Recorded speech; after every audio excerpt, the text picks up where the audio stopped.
Good afternoon, guys. Good afternoon. I hope you people are taking care of your health. Guys, आज customs का हमारा तीसरा lecture है और अभी तक हमने कस्टम्स के अंदर बहुत कुछ पढ़ा है और उसमें हमने बात करी CIF value, FOB value, different types of duties, calculation. Yes, बिल्कुल. आज स्टार्टिंग में मैं चैप्टर नंबर 1 में लेके जा रहा हूँ आपको. Please come to chapter number 1. Chapter number 1 में ये कुछ स्पेशल केसेस हैं. अगर आपको मैं लेके जाऊं समरी पर, गाइस समरी पर लेके जाऊं तो समरी में आपने देखिए कुछ स्पेशल केसेस बनाए थे जहां पर ड्यूटी इंपोर्ट के केस में, yes my dear friend, import के केस में ड्यूटी रिड्यूस हो जाती है या ज़ीरो हो जाती है. कुछ ऐसे स्पेशल केसेस हैं जहां पर ड्यूटी ज़ीरो हो जाती है या रिड्यूस हो जाती है. देखिए जी, पहला पॉइंट हमने लिखवाया था type of tax, indirect tax. दूसरी बात मैंने लिखवाई थी levied by the central government, वो भी हो गया. तीसरी बात हमने लिखवाई थी सोर्स, कस्टम टैरिफ एक्ट. चौथी बात टाइप्स ऑफ ड्यूटीज हमने कर लिया. वैल्यूएशन में मैंने बता दिया टैरिफ वैल्यू, एडजस्टमेंट्स 10(1), 10(2), कब 20% FOB, वो भी किया. उसके बाद इसके अंदर एक चीज दी हुई होगी स्पेशल केसेस, दिया हुआ है वहां पर स्पेशल केसेस समरी में. आइए, तो ये स्पेशल केसेस क्या है इंपोर्ट के, आइए जरा. ये मैं आपको 5 सेक्शन करवाऊंगा. इसके बीच में एक सेक्शन 21 आप लिख सकते हैं, फर्स्ट चैप्टर में है हम ये. तो सेक्शन 21 और ये है flot, FLOT, flotsam, jetsam, JATSAM, FLOTSAM, wreck और derelict, DERILICT. Guys, section 21 flotsam, jetsam, wreck, derelict. तो ये 5 स्पेशल केस हैं. 13, 21, 22, 23, 1, 23, 2. ये याद कर लीजिएगा. दोबारा बोल रहा हूं मैं, लिखिए जरा. ये तो चैप्टर नंबर 1 ही है, उसमें लिखे हुए हैं आपके, देखिए. सेक्शन 13, सेक्शन 21, सेक्शन 22 और 23, 1, 23, 2. ये 5 सेक्शन में कुछ इंपोर्ट ड्यूटीज कम हो जाती हैं, जीरो हो जाती हैं. आइए, सबसे पहले सेक्शन कर रहे हैं 13 मेरा नहीं, सेक्शन 13 जो है पिलफरेज. पिलफरेज का मतलब होता है stealing in small quantity. Stealing in small quantity, pilferage. क्या होता है पिलफरेज? अरे दोस्तों, कस्टम्स में क्या होता है, कस्टम एरिया में अभी आवाज और वीडियो और ऑडियो सब, विजुअल सब क्लियर है? पर यस बोलिए. हाँ जी. तो कस्टम्स में क्या होता है बच्चों, आपके गुड्स आ गए हैं, चाहे एरोप्लेन से आए हो, शिप से आए हो या ट्रक से आए हो, रेल से आए हो, वो गुड्स आ गए. उसके बाद गुड्स आपके व्हीकल में हैं, कन्वेयंस में, जो भी है, चाहे वो वेसल है, उसमें पड़े हुए हैं. अब उसके बाद उनको अनलोड किया जाएगा. वो एंट्री इनवर्ड मिलेगी, है ना. घर में फ्रेंड नीचे खड़ा हो गया, टिंग टोंग, आपने बटन दबाया, एंट्री दी या खोलने का गेट, उसके बाद जो आएगा. तो ऐसी अनलोडिंग हो गई. अनलोडिंग के बाद गुड्स रखे हुए हैं और बाद में आपने बिल ऑफ एंट्री फाइल करी कि भाई हमें होम कंजम्पशन के लिए या वेयर हाउस के लिए चाहिए. तो कोई बंदा आएगा ना, हाँ, चेक करने के लिए गुड्स को. हाँ, उस टाइम पे क्या हुआ, आपके एंट्री तो 10,000 गुड्स अनलोड किए थे, लेकिन उस टाइम पे 9,800 गुड्स रह गए. 10,000 गुड्स आए थे, 10,000 क्वांटिटी ऑफ गुड्स, 9800 क्वांटिटी रह गई. अब बोलेगा, आप बोलो जी मैं क्या करूं, ये तो चोरी हो गई. आपको प्रूफ देने पड़ेंगे. देखो जी, 10,000 पूरे क्वांटिटी आई थी, मैंने पूरी, मेरी गलती नहीं, नेग्लिजेंस नहीं है मेरा. आप प्रूफ को, मेरा कोई विलफुल एक्ट नहीं है. तो ऑब्वियसली आप बताइए वो ड्यूटी फिर किस पे लगाएगा, 10,000 क्वांटिटी पे या 9800 क्वांटिटी जो उसके सामने रखी है. बिल्कुल, यही पिलफरेज का बेनिफिट है. आइए, इफ एनी बच्चों imported goods are pilfered after unloading thereof, unloading के बाद before proper officer has made an order for clearance of home consumption, before proper officer has made an order for home consumption, यानी कि अभी उसने clearance नहीं दिया home consumption के लिए, आपने डॉक्यूमेंट्स फाइल कर दिए लेकिन अभी क्लियरेंस तो नहीं मिली ना, समझो, वो आके चेक करता है और वहां पर गायब हो गए। अनलोडिंग के बाद क्लियरेंस से पहले, हिंदी में देख लो, अनलोडिंग के बाद क्लियरेंस से पहले, और ये कहां पर, कस्टम एरिया में, कस्टम एरिया में गड़बड़ी हुई है, कस्टम एरिया में, ठीक है। या क्लियरेंस फॉर होम कंजम्पशन या deposit in a warehouse, obviously, या तो आपने bill of entry of warehousing file करी होगी तो वो बंदा फिर चेक करने आएगा, ठीक है। Importer shall not be liable to pay duty on such goods, उन सच गुड्स का मतलब पिल्फर्ड गुड्स पर ड्यूटी देने की आवश्यकता नहीं है। तो 10,000 क्वांटिटी गाइस इंपोर्ट किए थे, 10,000 क्वांटिटी इंपोर्ट किया था, लेकिन उसमें से 200 क्वांटिटी पिल्फरेज हो गई।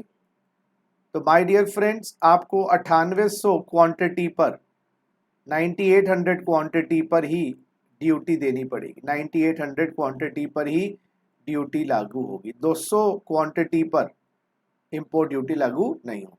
लेकिन आप एक अंडरटेकिंग लिख के दोगे, मेरी गलती नहीं है, बिल्कुल हमने सेफगार्ड लिया। और दूसरा, जब गुड्स वापस आ जाएंगे, जब गुड्स वापस मिल जाएंगे, कभी ना कभी शायद मिल जाए, तो अंडरटेकिंग लिख कर देनी होती है कि मैं उनकी ड्यूटी पे कर दूंगा, मैं उनकी ड्यूटी पे कर दूंगा, बिल्कुल दोस्तों। So where such goods are recovered back after pilferage, the importer becomes liable to duty, obviously undertaking देनी पड़ेगी। Where goods have been pilfered after orders of clearance, clearance order दे दिया, उस टाइम पिल्फरेज नहीं थी, जब आप डिलीवरी लेने के लिए गए, जब पिल्फरेज हो गई, तो फिर आपको बेनिफिट नहीं मिलेगा 13 का, फिर आप रिफंड ले लो, फिर रिफंड का बेनिफिट ले लो। यानी कि बिल ऑफ एंट्री फाइल करी, ऑफिसर एग्जामिनेशन के लिए आएगा, फिर क्लियरेंस देगा, फिर एक्चुअल डिलीवरी होगी। प्रोसेस को देखो ना, आपने bill of entry for warehousing या bill of entry for home consumption, बंदा चेक करने आएगा, उसको बोलते हैं एग्जामिनेशन। तो ये एग्जामिनेशन है जो उससे पहले पिल्फरेज हो गया, एग्जामिनेशन के बाद वो क्लियरेंस दे देगा, क्लियरेंस के बाद एक्चुअल डिलीवरी लेनी है। तो ये क्लियरेंस देने के बाद अगर कुछ हुआ है, उसके सामने तो कुछ 10,000 ही थे, फिर कुछ हुआ है तो आप फिर रिफंड लीजिएगा, आप पे कर दीजिए, बाद में रिफंड देखिए। अच्छा,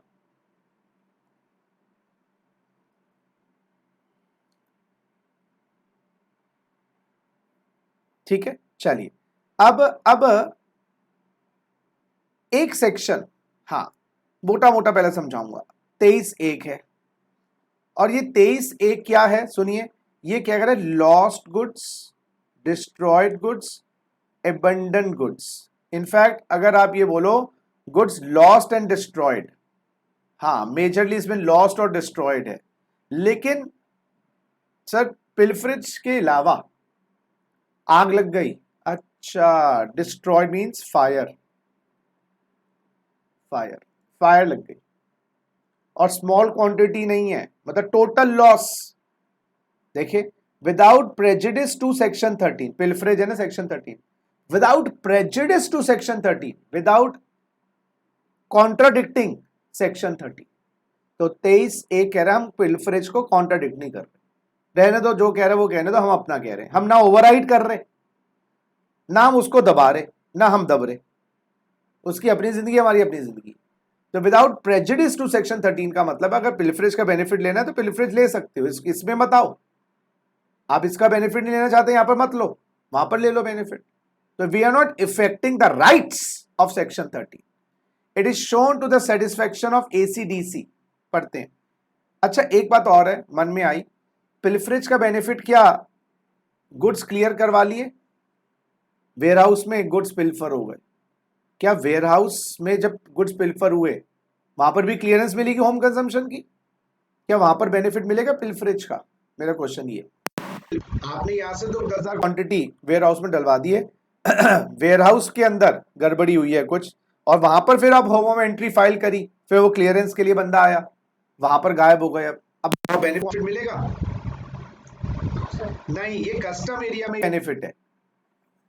अच्छा, यानी कि कस्टम एरिया से या तो आप होम कंजम्पशन के लिए क्लियर करवा रहे हो या वेयर हाउसिंग के लिए क्लियर करवा रहे हो, वेयर हाउसिंग। वेयर हाउसिंग के बाद होम कंजम्पशन भी जाएगी, वहां पर बेनिफिट नहीं है। तो पिलफरेज का benefit custom port, custom airport, custom station पर ही है, कस्टम एरिया कह लीजिए, कस्टम पोर्ट, कस्टम एयरपोर्ट पे ही है। चलिए आइए जरा,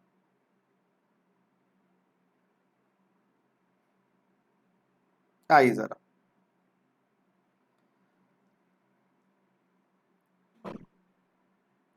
सेक्शन 23(1) पे आइए। Without prejudice to section 13, where it is shown to the satisfaction of ACDC, ACDC को सेटिस्फाई करना है, पढ़ते हैं। Imported goods have been lost otherwise as a result of pilferage, pilferage का नहीं है केस, और destroyed any time before clearance for home consumption, any time before clearance for home consumption, वहां पर था बिफोर ऑर्डर, क्या था, order for clearance, proper officer के ऑर्डर के बाद। यहां पर क्या है, प्रॉपर ऑफिसर ने गुड्स देख लिए, हाँ, और अभी before clearance for home consumption, अभी क्लियरेंस हुई नहीं है, ACDC shall remit the duty. Sir बड़ी कंफ्यूजन हो रही है, ऐसा करो ये टेबल पढ़ो, आओ। सेक्शन 13 और 23(1) में डिफरेंस क्या है? 13 deals with pilferage only, pilferage only. Pilfer means to steal, especially in small quantities, petty theft, petty theft, छोटा मोटा चोरी, ठीक है। 23(1) deals with loss or destruction of goods. Loss or destruction refers to total loss. Loss is forever and beyond recovery. Loss का मतलब goods खत्म हो गए हैं, वो चोरी हुए हैं, ये खत्म हो गए हैं, क्षतिग्रस्त, क्षति श है, अरे खत्म हो गए, क्षतिग्रस्त हो गए। अब मान लो क्षतिग्रस्त, वहां चोरी हुए हैं, वो कभी रिकवर नहीं हो सकते। पहला डिफरेंस समझ आ गया। अच्छा, आग लग गई है या खत्म हो गए हैं, बिल्कुल। Next, no duties payable under 13, 13 में ड्यूटी लगी नहीं, 13 में ड्यूटी लगी नहीं, एग्जामिनेशन से पहले गायब हो गए थे, उसके सामने 9800 क्वांटिटी दिखाई दी उसको, तो उसने ड्यूटी 9800 पे ही लगाई, तो लायबल ही नहीं हुए। हाँ, बाद में मिल जाएंगे तो बात अलग है, यहां पर क्या है, ड्यूटी लग चुकी है। अच्छा, एग्जामिनेशन हो चुका है, उस वक्त 10,000 थे, अभी आपने क्लियर नहीं करवाए हैं, ऑर्डर पास किया ना, क्लियर नहीं हुआ है अभी। अच्छा, ड्यूटी तो लग गई है, बट वो बाद में आपको रेमिट करवानी पड़ेगी। हाँ, रेमिटेंस, रेमिट करवानी पड़ेगी, रिड्यूस करवाना, रेमिटेंस, रेमिटेंस या रेमिट का मतलब रिड्यूस, रेमिशन मतलब रिडक्शन। आपने कहा भाई 500 किलो तो खराब हो गए हैं, 10,000 किलो पे है, 500 किलो पे 1,000 किलो खराब हो गए हैं, 9,000 किलो पे ड्यूटी लगेगी जी, रिड्यूस करवा, रिडक्शन। अच्छा, और ये अगर रेमिट नहीं हुई तो ड्यूटी तो लगनी है। और in case of, in further in case of restoration recovery is not possible, इसमें ऑब्वियसली रिकवरी है ही नहीं, जीरो हो गए हैं गुड्स। अच्छा, pilferage should be made before order for clearance, मैंने बोला ना ऑर्डर फॉर क्लियरेंस से पहले। बाबा ये लॉस और destruction any time before clearance, यानी कि ये कह रहे हैं जी क्लियरेंस से कभी भी पहले गुड्स खत्म हो गए हैं, चोरी नहीं हुए, खत्म हो गए हैं, तो ये एनी टाइम बिफोर क्लियरेंस। हाँ, यानी कहीं ना कहीं एग्जामिनेशन के बाद, क्लियरेंस से पहले। अच्छा, सेक्शन 13 वेयर हाउसिंग में बेनिफिट नहीं है, लेकिन बेटा 23(1) का बेनिफिट वेयर हाउस गुड्स पर भी है।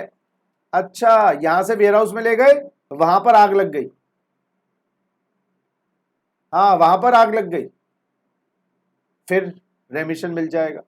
Importer does not have to prove pilferage, pilferage में आपको प्रूफ नहीं देना भाई, तेरा सामने 9800 क्वांटिटी है, अंडरटेकिंग लिख के दूंगा, मेरी कोई गलती कारण नहीं हुआ, लेकिन 23(1) में आग लगी है, क्षतिग्रस्त हुए हैं, आपको प्रूफ देना पड़ेगा, burden of proof is on the assessee.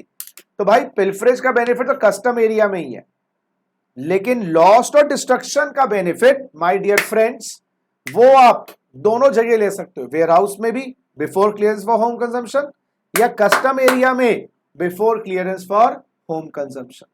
यहां क्षति ऐसी है दोबारा से गुड्स रिकवर ही नहीं कर सकते, लेकिन यहां पर 13 में रिकवरी पॉसिबल हो सकती। यहां पर ड्यूटी लगी नहीं, यहां पर ड्यूटी लगी थी, लेकिन आगे रेमिट करवाना पड़ेगा, रिड्यूस करवाना पड़ेगा। बोलो जी, बात क्लियर है या नहीं? बाकी अभी क्वेश्चंस भी करेंगे, डोंट वरी। नेक्स्ट 23/2 क्या है? 23/2 से भी पहले मैं आपको करवाता हूं एक और बेनिफिट।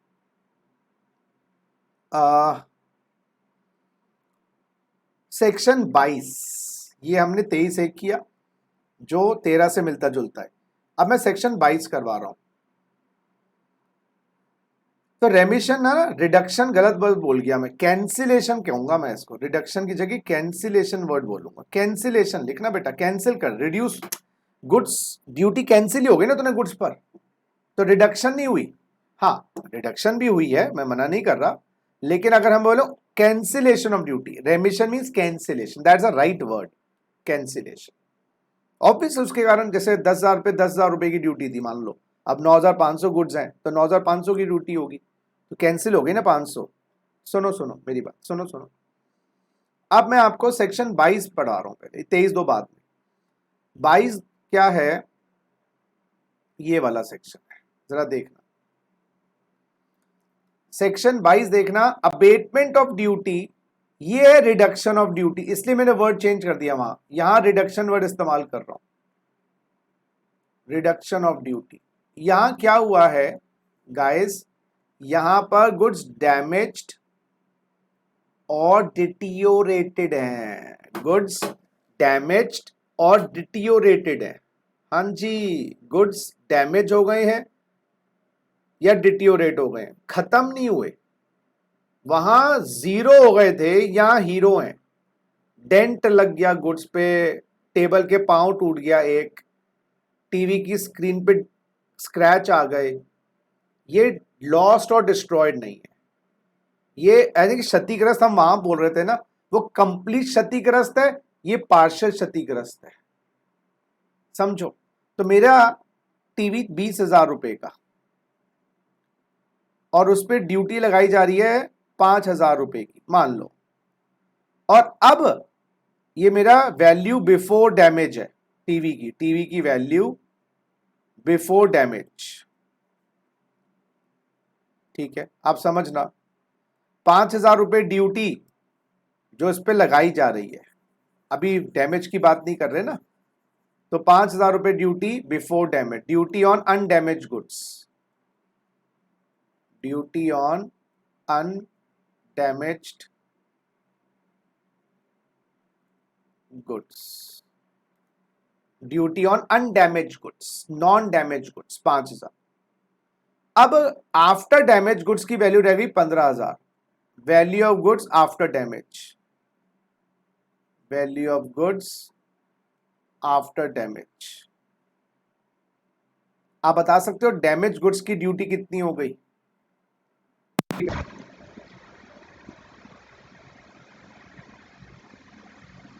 बता सकते हैं? 3,750, बिल्कुल सही। देखो जी, ये है duty on goods before damage, ये है ट्रांजैक्शन या value before damage, value before damage, ये value of goods after damage. तो आपकी न्यू ड्यूटी जो अबेटमेंट मिलने के बाद, न्यू ड्यूटी 3,750। तो आपको अबेटमेंट कितनी मिल गई बताएंगे? अबेटमेंट कितनी मिल गई? Old duty minus new duty, और गाइस ये हो गई 5,000 माइनस 3,750, 5,000 माइनस 3,750, और ये हो गया 1,250, 1,250। लॉजिकल। आइए, सेक्शन 22 प्रोवाइड्स द इंपोर्टर। देखो यहां पर गुड्स की वैल्यू कम हो गई, गुड्स नहीं खत्म हुए, गुड्स चोरी नहीं हुए, 20,000 का गुड था, उसकी वैल्यू ही 15 रह गई, कोई पेरिशेबल गुड्स है, कुछ इस टाइप का चीज है। आ जाइए। So section 22 provides the importer with an option to pay reduced duty if the goods are damaged or deteriorated under any of the special circumstances. Special circumstances where abatement is available. Abatement is available if it is shown to the satisfaction of ACDC. वही ACDC आपका loss destroyed में भी था। Goods are damaged, deteriorated under any of the following circumstances. कैसे? Imported goods have been damaged, deteriorated any time before और during unloading. Unloading हो रहा था ना कस्टम एरिया में गुड्स, उसके दौरान। अच्छा, any imported goods other than warehouse goods, यानी कस्टम एरिया में जो है, जो कस्टम एरिया में है वो डैमेज हुए हैं on account of any accident any time after unloading before examination by the custom authorities. After unload, before unloading, after unloading, after unloading, before examination, before examination. या वेयरहाउस गुड्स भी, yes my dear friends, warehouse में भी इसका benefit है। अच्छा, loss damage का, lost और destroyed का 23/1 का वेयरहाउस में भी बेनिफिट था, तो 22 का भी वेयरहाउस में। वेयरहाउस गुड्स डैमेज हुए हैं xray any time before clearance for home consumption. और देखो हमने क्या कहा, value of goods after damage है ना 15,000, value of goods before damage 20,000, duty payable before damage हमारी 5,000, तो हमारी डैमेज गुड्स पे ड्यूटी आ गई 3750 और अबेटमेंट हमें पता लग गया 1250। तो फर्क क्या हुआ, पिल्फरेज चोरी का बेनिफिट है वो वहां पर खाली कस्टम एरिया में है, लेकिन अबेटमेंट में गुड्स खत्म नहीं हुए, जीरो लॉस, 100% लॉस नहीं है। हाँ, वहां तो कैंसिल ही कर देते हैं एसीडीसी, यहां ड्यूटी का अमाउंट रिड्यूस कर देंगे उस गुड पर। मान लीजिए तो वैल्यू कितनी रह गई आफ्टर डैमेज 15, 75% वैल्यू रह गई, 75% ड्यूटी रह गई। ये होता है आपका। हाँ, तो पिल्फरेज में ड्यूटी है ही नहीं, लॉस डिस्ट्रॉयड में 23/1 में ड्यूटी थी, उतने गुड्स की ड्यूटी 0 जो रेमिट करवा दी, और यहां पर जितनी ड्यूटी थी वो प्रोपोर्शनेटली जितनी वैल्यू गिरी है गुड्स की उतनी रिड्यूस हो जाए। अच्छा, अब आते हैं section 22, section 22, in fact 23(2), sorry guys 23(2), 22 तो भी किया, 23(2). ये क्या है, रेलिंक्विशमेंट ऑफ टाइटल। रेलिंक्विशमेंट का मतलब होता है सरेंडर, सरेंडर। अरे क्या हुआ, गुड्स मंगवाए बाहर से, लेकिन क्या हुआ उनका साइज सही नहीं आया, जूते मंगवाए थे 10 साइज के लेकिन 8 के आ गए। अब तो मैं लग रहा है ड्यूटी दे दूंगा और इसकी डिमांड इंडिया में है नहीं, या 12 नंबर के साइज मंगवाए थे आ गए, 8 मंगवाए थे 12 आ गए, 12 नंबर के भाई हिंदुस्तान में कौन जूते पहनेगा इतने, तो आपने कहा बाकार में ड्यूटी दूंगा और महंगा पड़ जाएगा, गुड्स ही सरेंडर कर दिए, क्या कस्टम वालों को तुम रख लो, या कोई कंडीशन सेल की फुलफिल नहीं हुई, क्वांटिटी कम आई है, अब तुमने कहा कम क्वांटिटी आई है मैं उसको ले जाऊंगा, ऐसा ना हो कि फिर वो जो सेलर है मुझे बेनिफिट ना दे। आइए, तो sometimes the importer does not wish to take the delivery of the imported goods due to certain reasons. Some of the reasons could be as under. Some of the reasons could be as under. Goods imported are not according to the specifications. जो goods आए हैं specification के हिसाब से नहीं है, बिल्कुल सही। Goods may have been damaged or deteriorated during voyage and as may not be useful to the importer. Damage हो चुके हैं, useful नहीं है। And these goods might have been breach of contract. Seller ने कोई कॉन्ट्रैक्ट की terms, तो आपने कहा मैं तो डिलीवरी लेता नहीं, तो बेटा कोई दिक्कत नहीं है, जो गुड्स आपने सरेंडर कर दिए उन पे ड्यूटी लगेगी नहीं। आइए, the importer of the goods may any time before an order of clearance of the goods, हाँ क्लियरेंस आने से, वो एग्जामिनेशन के लिए जो बंदा आएगा ना उससे पहले पहले हाँ बता दीजिएगा, हाँ जब वो examination, relinquish is title to the goods and thereafter he shall not be liable to pay the duty. लेकिन अगर कोई ऐसे ऑफेंस आपने किया है, भाई हीरोइन चरस गांजा आइटम लेके आ रहे हो, पकड़े गए, मैं जी सरेंडर करना चाहता हूँ हीरोइन चरस गांजा, ये आप रख लो जी, मैं जाऊं, मुझे नहीं चाहिए, चलो आप रख लो ड्यूटी। गवर्नमेंट कहती बेटे तो क्राइम कमिट हो गया है। तो however the owner of any imported goods shall not be allowed to relinquish his title to such goods which an offense appears to have been committed। तो obviously अपनी liability से कैसे बचोगे, ड्यूटी व्यूटी तो बाद में देखेंगे, पहले तो तुम्हें जेल में तो डाल दें। तो बेसिकली क्या है, अगर आपने ऑफेंस कमिट कर दिया है देन ऑब्वियसली आपको रेलिंक्विशमेंट नहीं होगी। हाँ जी, हाँ क्या ये वेयर हाउसिंग में भी है? यस, आइए जरा। Provided owner of the warehouse goods may any time before order for clearance for home consumption, warehousing में भी रेलिंक्विश किया जा सकता है। हाँ, अपॉन पेमेंट ऑफ पेनल्टी, वहां पर थोड़ी सी आपको पेनल्टीज देनी पड़ेंगी, लेकिन रेलिंक्विश किया जा सकता है। अगेन ऑफेंस कमिट हुआ है तो फिर रेलिंक्विश नहीं हो सकता। अच्छा, आइए जरा एक बार ये 4 सेक्शंस को दोबारा से देखें, लिस्ट के अंदर देखें, लिस्ट के अंदर देखें। ये देखो 13 चोरी हुई है, कस्टम एरिया। 22 ये हमने बात करी डैमेज और डिटोरेशन, 100% डैमेज नहीं, लेस देन 100% डैमेज है, 100% डैमेज। लॉस्ट डिस्ट्रॉयड 100% डैमेज, खत्म ही हो गए, चोरी नहीं हुए, दिखाई दे रहे हैं, खत्म, जीरो। मटिया मेल और रेलिंक्विश सरेंडर।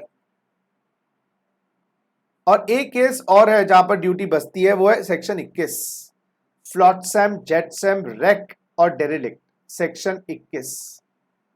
दोस्तों आइए जरा ये सेक्शन 21 आपका पढ़ लें। ये रहा जी, ये सेक्शन 5 लिखा है यहां पर, सेक्शन 21 है। पढ़ना जरा एक बार, पढ़ो, 2 मिनट का टाइम मुझे दीजिए, इसको एकदम पढ़ो, पढ़िए। हाँ जी, ये जो सेक्शन 21 है ये क्या है, डेरिलिक्ट को पढ़ते हैं क्या है।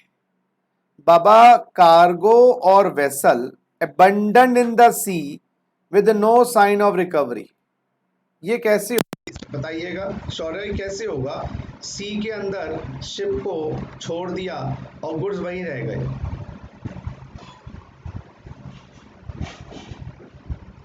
क्यों छोड़ दिया शिप, बताओ।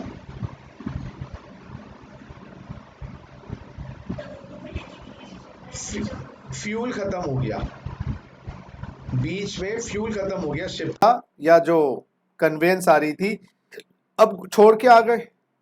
अब मुद्दा ये है, क्या उन पे ड्यूटी देने की आवश्यकता पड़ेगी गुड्स पर? क्वेश्चन ये, अरे बेटा इंपोर्ट शुरू कब हो जाता है? जब हमारे गुड्स टेरिटोरियल वाटर में आ गए, इंपोर्ट शुरू हो गया। लेकिन जब तक वो कस्टम एरिया में पहुंचते नहीं, इंपोर्ट पूरा नहीं होता। तो ये यहाँ पे तो पानी पानी चल रहा है, यहाँ पर ही वो छोड़ दिया, एबंडन कर दिया, एबंडन कर दिया। अब कस्टम एरिया में तो पहुंचे नहीं, तो इंपोर्ट स्टार्ट तो हो गया था अगर टेरिटोरियल वाटर में आ गए। अगर टेरिटोरियल वाटर में भी नहीं आया तो इंपोर्ट स्टार्ट भी नहीं हुआ। लो जी, टेरिटोरियल वाटर में आ गए तो इंपोर्ट कम से कम स्टार्ट हो गया।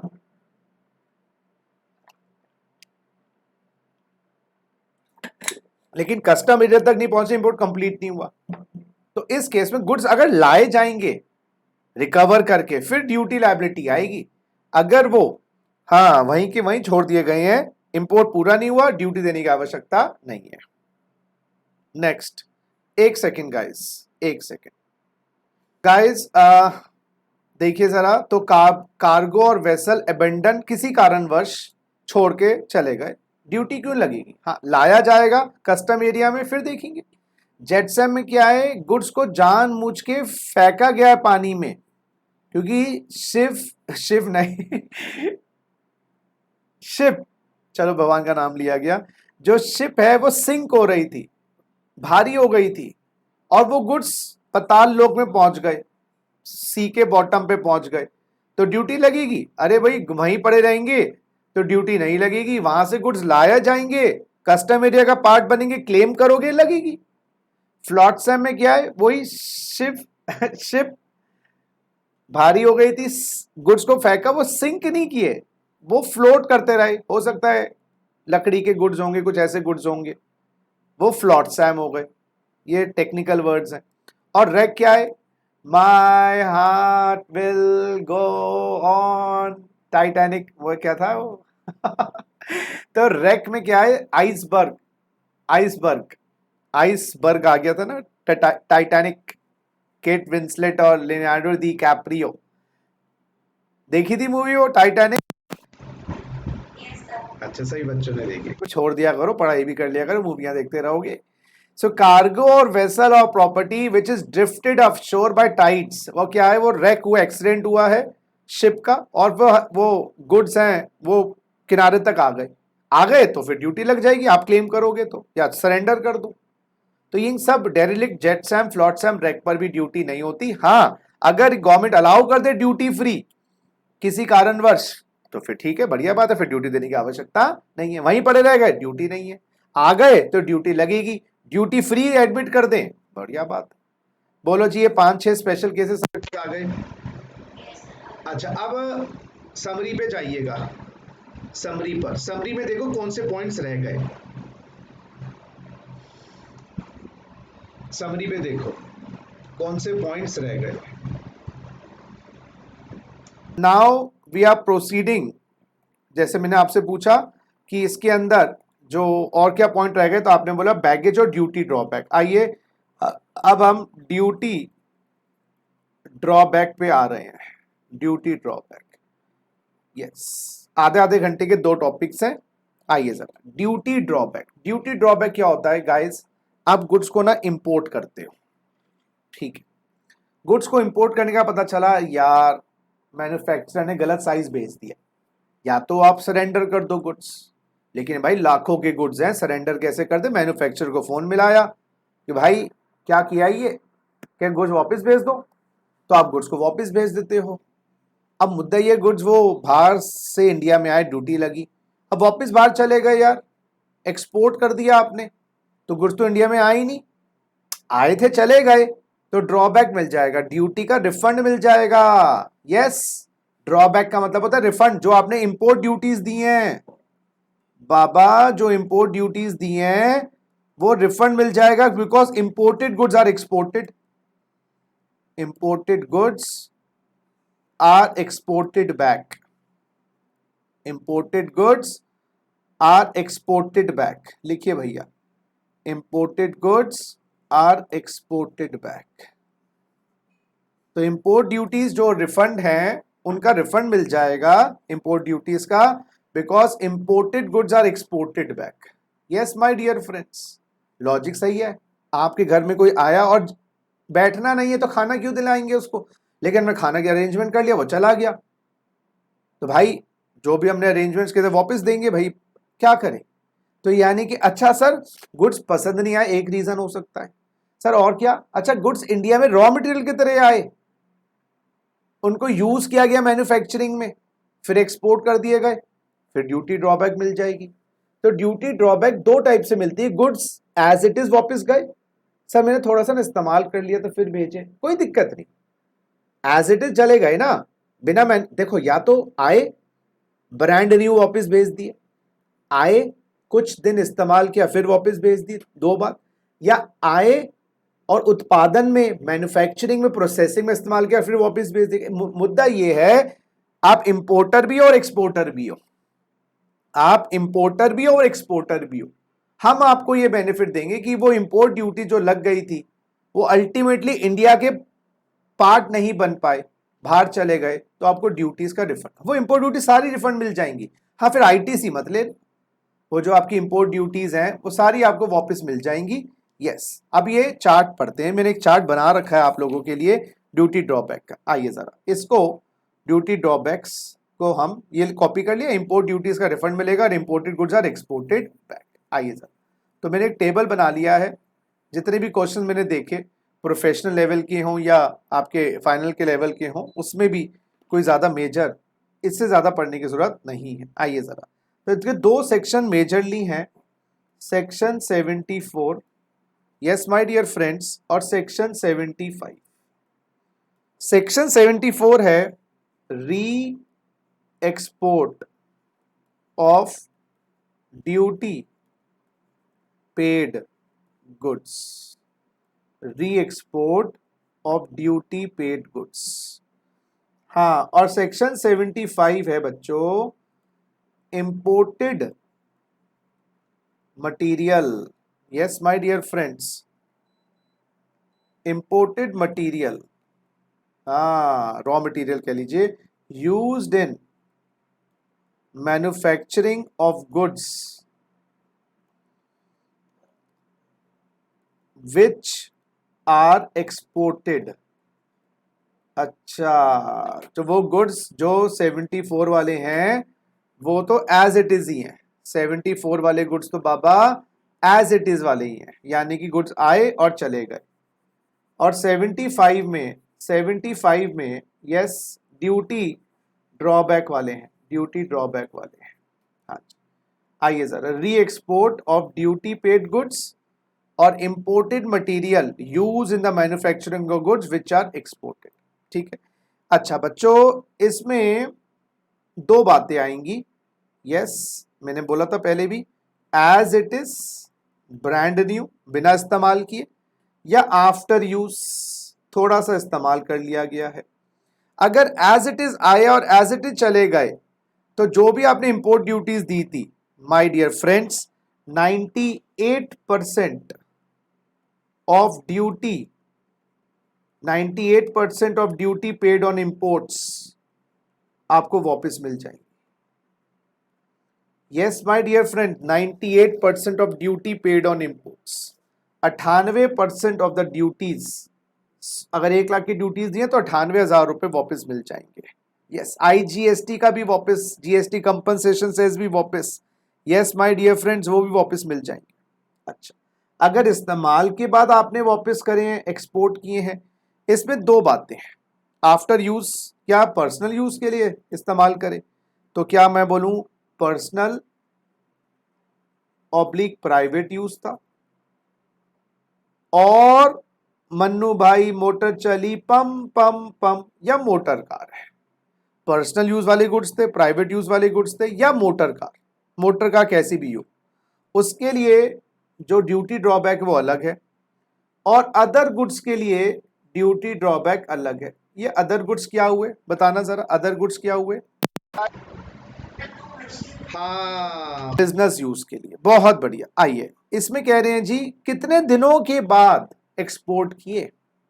गवर्नमेंट कहती है, सुनिए मेरी बात, यहां पर लिखा है जी 1 साल के अंदर अंदर अगर आपने वापस भेज दिए हैं तो ये quarter oblique part of the quarter, सुनो सुनो, 4% रिडक्शन हो जाती है।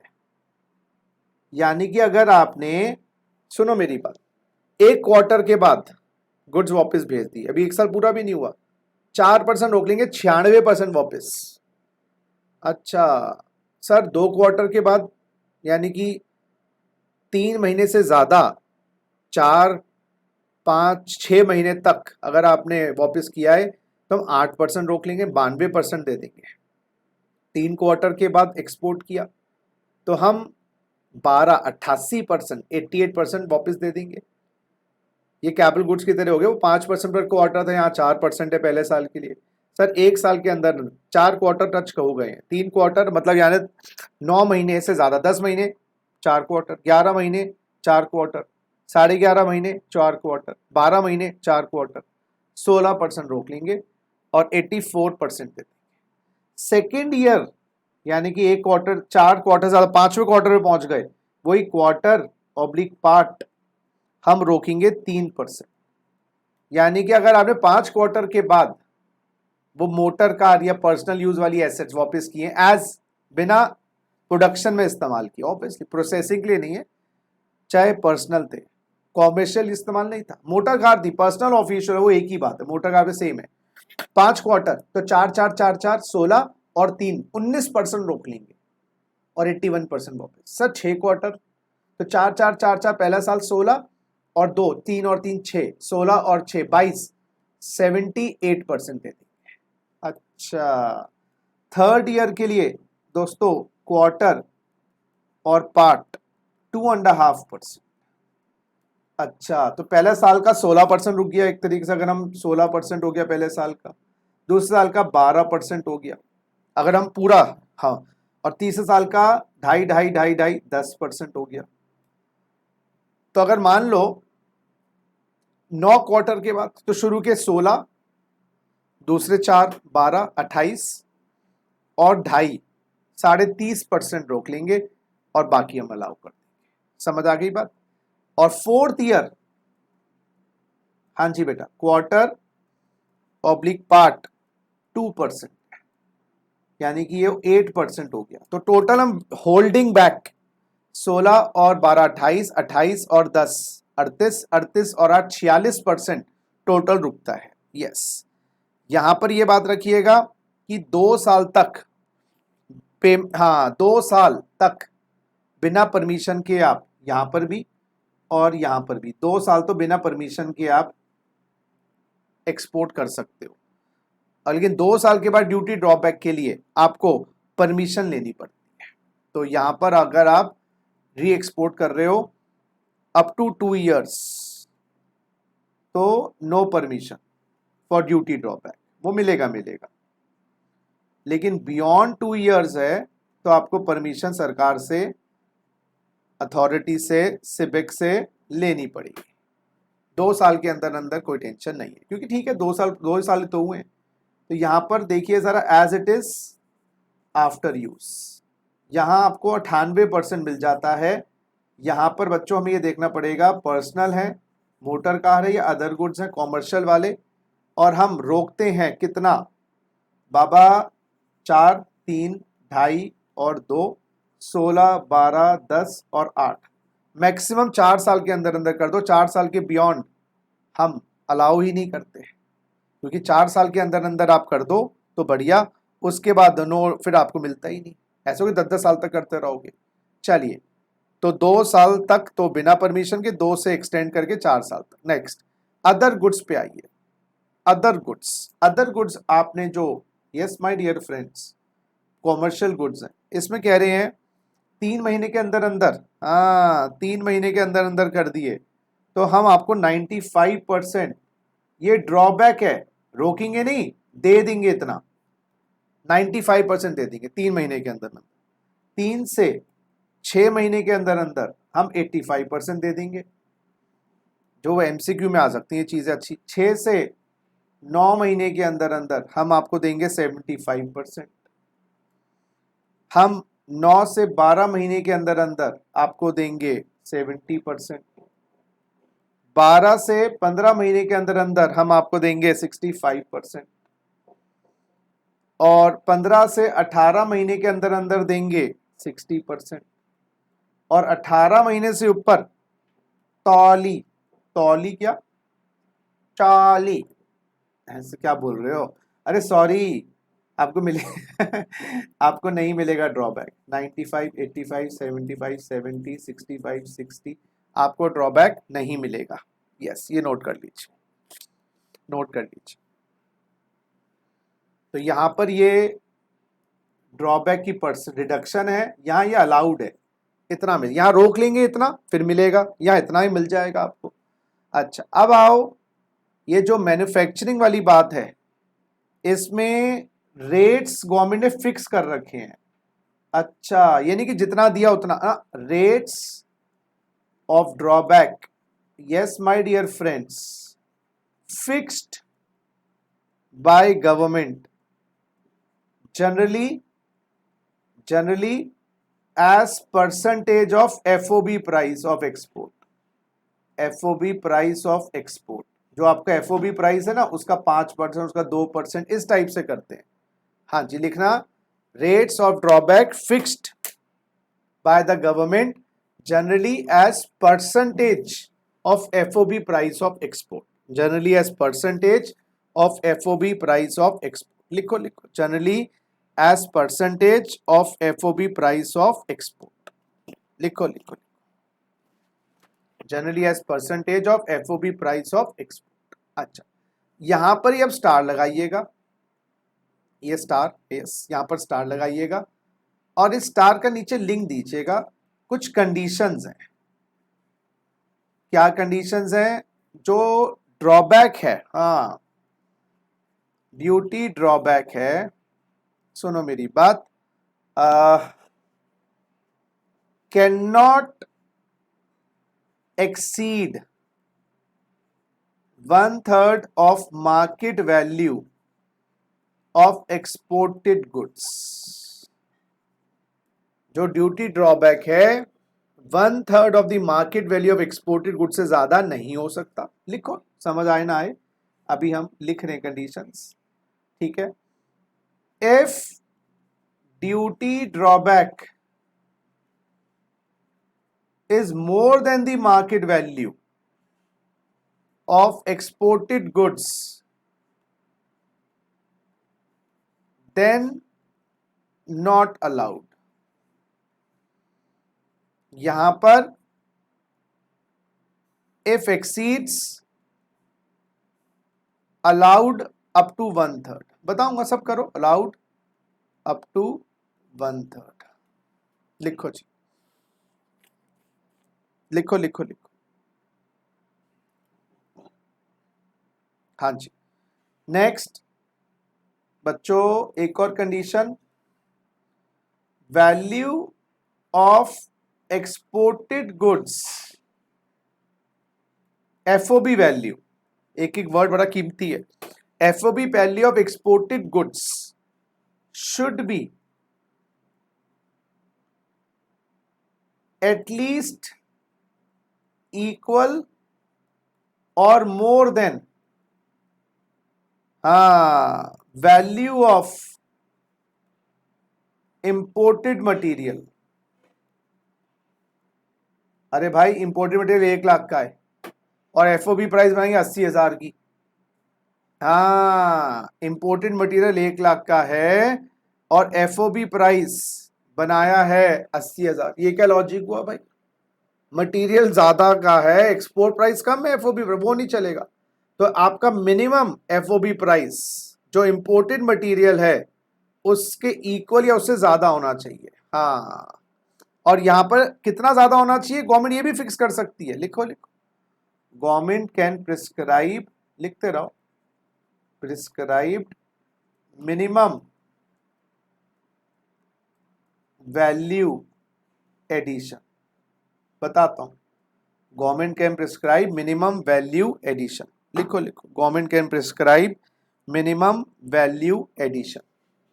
लिखो लिखो,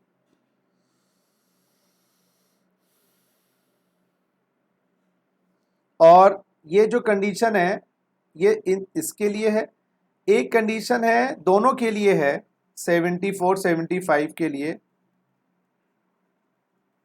ड्यूटी ड्रॉबैक, ये कंडीशन 75 के लिए है, कंडीशन फॉर 75 मैन्युफैक्चरिंग वाली ड्रॉबैक के लिए। लेकिन कुछ कंडीशन 74 75 के लिए भी हैं। Duty drawback can not be less than ₹50, 50 रुपए से ज्यादा कम ड्रॉबैक 74 या 75 का नहीं हो सकता। Drawback has to be minimum 50। Yes, it can not be less than ₹50। लिखो लिखो लिखो, समझाऊंगा, बिल्कुल समझाऊंगा, समझ आएगा। अच्छा, अब एक बार यहां पर आ जाओ चार्ट पर। चार्ट में 74 पर जो ये सेक्शन है, गवर्नमेंट रूल्स बनाए हुए हैं, री export of imported goods rules 1995। यहां पर ये है re export of imported goods rules 1995। और यहां पर जो रूल्स लगेंगे वो लगेंगे custom and central excise drawback, हाँ ड्रॉबैक रूल्स 2017। हाँ जी, और यहां पर कोई टाइम लिमिट नहीं है, यहां टाइम लिमिट नहीं स्पेसिफाइड है, यहां टाइम लिमिट थी, नो टाइम लिमिट। हाँ जी, हाँ जी। और यहां पर जो एक्सपोर्ट किया है वो वापस जो एक्सपोर्ट किया है उसका पैसा, हाँ वापस भेजा तो पैसा तो आई गई, कन्वर्टिबल फॉरेन एक्सचेंज में आए। यहां पर जो एक्सपोर्ट का पैसा है कन्वर्टिबल फॉरेन एक्सचेंज में, कन्वर्टिबल फॉरेन डॉलर्स में पैसे, डॉलर्स इंडिया में आए एक्सपोर्ट के, फॉरेन एक्सचेंज, यहां पर ये कोई कंडीशन नहीं है। कन्वर्टिबल फॉरेन एक्सचेंज, रुपीज में भी आ जाए, कोई एक्सचेंज में फॉरेन एक्सचेंज लाने की जरूरत नहीं है इंडिया में, बाहर कन्वर्ट करवा लो, कोई दिक्कत नहीं। यहाँ ये कह रहे हैं कि अगर आपको ड्रॉबैक चाहिए तो एक्सपोर्ट करके डॉलर्स पाउंड जो भी है वापस इंडिया में आए और फॉरेन करेंसी में ही आए पैसा। यहाँ पर कह रहे हैं भाई एक्सपोर्ट करके करेंसी आ जाए बढ़िया, ना आए करेंसी रुपीज आ जाए बढ़िया, यहाँ तो री एक्सपोर्ट है। चलिए अब मैं कुछ क्वेश्चंस करवाता हूँ, मुझे यस 1 मिनट का टाइम दीजिए, क्वेश्चंस करवाता हूँ, मैंने उसकी लिस्ट बनाई हुई थी। Just give me question number 38, बच्चों कॉपी कर लो जरा। आइए जरा, दिखाई दे रहा है आपको सौरभ? सौरभ दिखाई दे रहा है? Yes, sir. चलिए, calculate the amount of duty drawback allowable under section 74, under section 74, under section 74 of the customs act 74। चलो पढ़ते हैं भैया। Salman imported a motor car for personal use and paid 5 lakh as import duty, री exported after 6 months and 20 days। Chart को देखो, motor car है 6 months and 20 days, मेरे हिसाब से तो 3 क्वार्टर 4 4 4, 3 क्वार्टर का 4 4 4, 12% रोक लें, 4% इंटू 3, 12% रोक लें और 88% ऑफ 5 lakhs ड्यूटी ड्रॉबैक दे दें, DDB। बोलो सही लग रहा है? Yes, sir. है ना, नीचे देखो यही लिखा है 88% of 5 lakhs। Nisha imported wearing apparel, आ जाओ नोट्स में एक लाइन लिखो जी, नोट्स में बच्चों एक लाइन लिखो, कुछ गुड्स 74 में उनका ड्यूटी ड्रॉबैक नहीं है, लिखिए जी, कुछ गुड्स का ड्यूटी ड्रॉबैक नहीं है। आइए जरा, तो 74 पे एक स्टार लगाइएगा, स्टार 1 लगा दो यहाँ पर, स्टार 1, ये 74 की कंडीशन है। No duty drawback under section 74 on wearing apparel, कपड़े, भाई कपड़े हैं ये तो वापस नहीं जाते, अगर चले भी गए ड्यूटी ड्रॉबैक नहीं मिलेगा, ठीक है। टी चेस्ट्स, टी चेस्ट्स बताता हूं क्या होता है। Exposed cinematographic film passed by censor, censor all India censor होता है जो फिल्मों के सेंसर होता है, और अनएक्सपोज्ड लिखो भाई, अनएक्सपोज्ड, अनएक्सपोज्ड सिनेमेटोग्राफिक, सिनेमा लिखना शॉर्ट में, फिल्म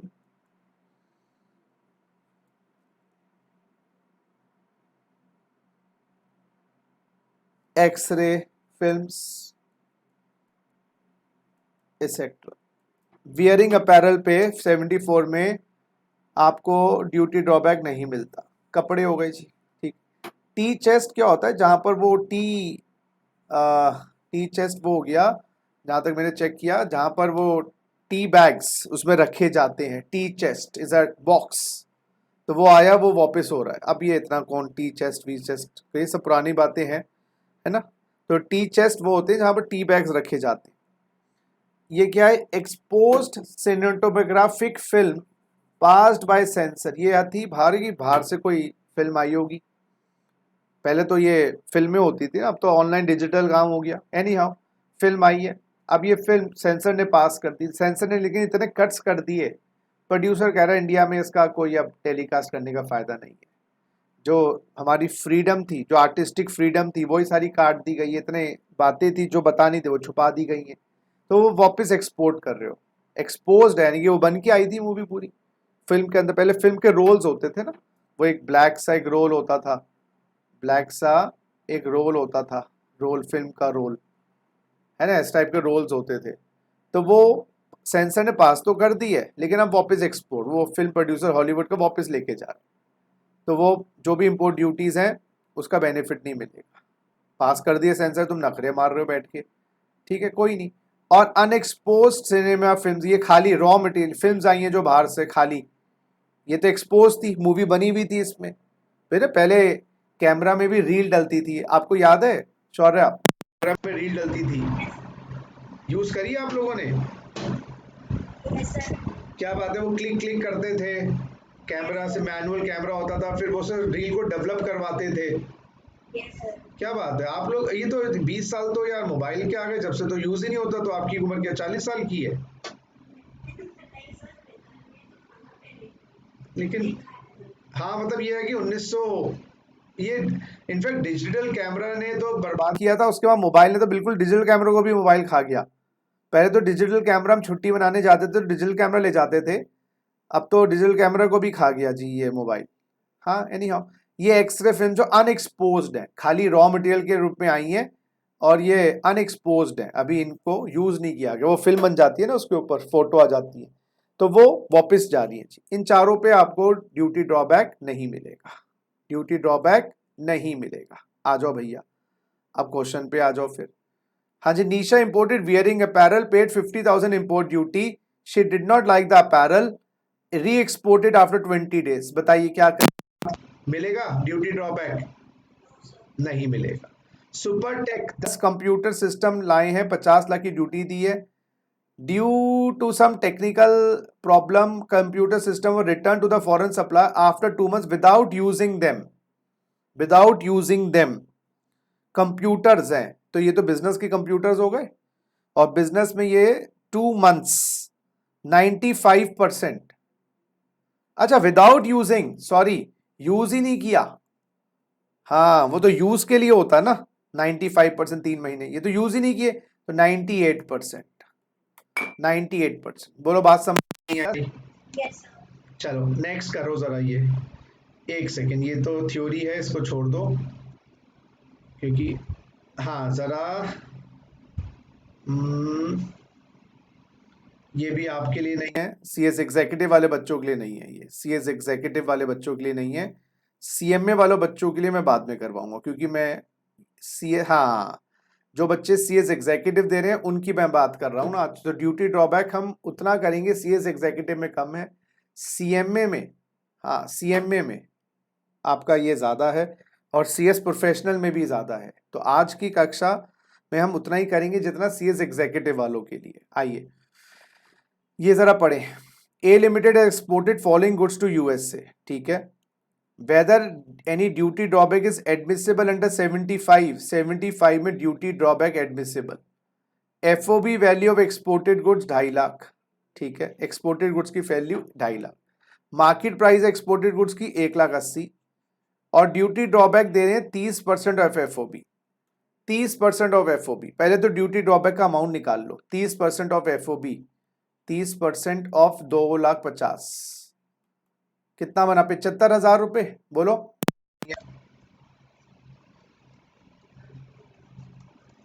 बोलो भैया, है ना? अच्छा वो, अच्छा मैंने माइक ही ऑन नहीं किया था आपका।